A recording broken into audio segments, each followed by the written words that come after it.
Hello all, welcome to StudyTable. Our today's topic is Salient Features of Indian Constitution. Before starting with Indian Constitution, firstly let's get to know what is Constitution. So basically, it is a framework providing guidelines, stating rules and regulations, outlines government operatings, defines the power of different branches of government, establishes the rights and duties of citizens.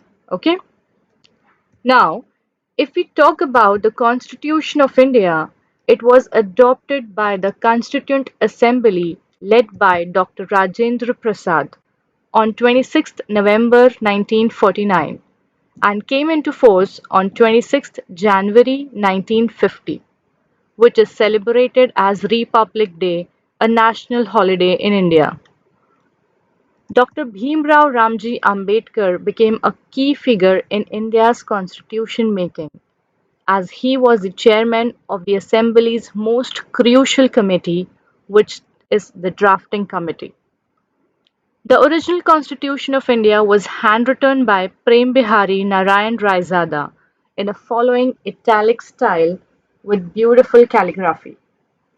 On 24th January 1950, last meeting of Constituent Assembly, the Constitution was signed by Pandit Jawaharlal Nehru, India's first Prime Minister, and other key members of the Assembly. The process of constitution making took 2 years, 11 months, and 18 days. Although there is a lot to study in and about Indian Constitution, but today we'll take only some key features of Indian Constitution. So let's begin. The Constitution of India is the lengthiest written constitution of any sovereign country in the world, with about 1,45,000 words. Includes 395 articles, 22 parts, 8 schedules. Lawyer's Paradise. Sir William Ivor Jennings was a British lawyer and academic too. He called the Constitution of India a lawyer's paradise because the legal language and phraseology adopted by the constitution makers makes it a complex document for a common man to understand by his own. Federal system with unitary bias. The Constitution of India is a power sharing agreement between central and state government, making India a federal country. Okay?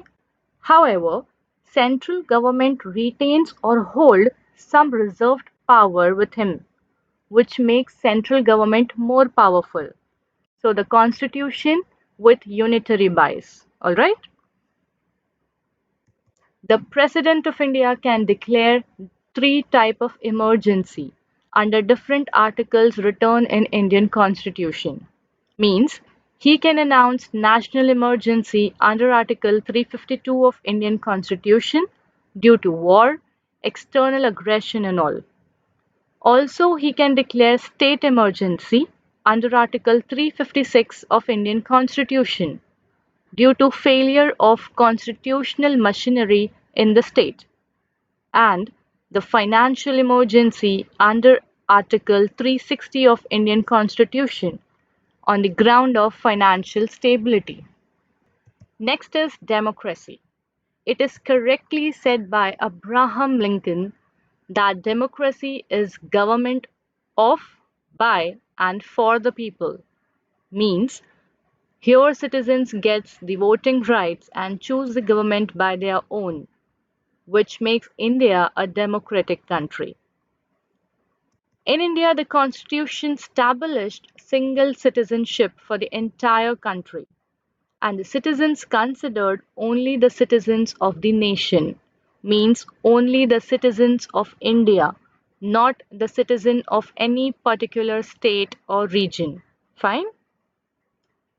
Indian Constitution states many fundamental rights to its citizens, which mainly includes rights to equality, rights to freedom, rights against exploitation, rights to freedom of religion, cultural and educational rights, rights to constitutional remedies, and many more like that.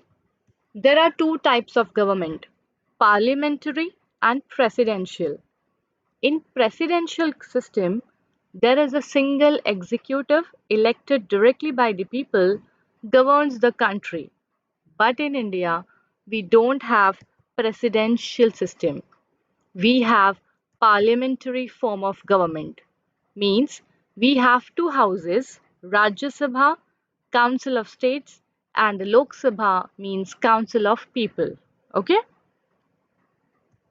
Indian constitution establish independent judiciary. Means judiciary system has independent status in the country, which is free from every political, governmental and external forces, which ensures pure justice, which is not controlled by any other entity, and no misuse of powers by any section of the government.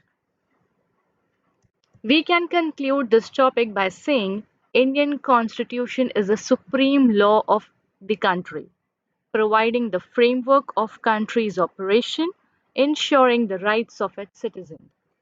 Hope you all understood the topic well. We'll meet soon with a new topic, new concept.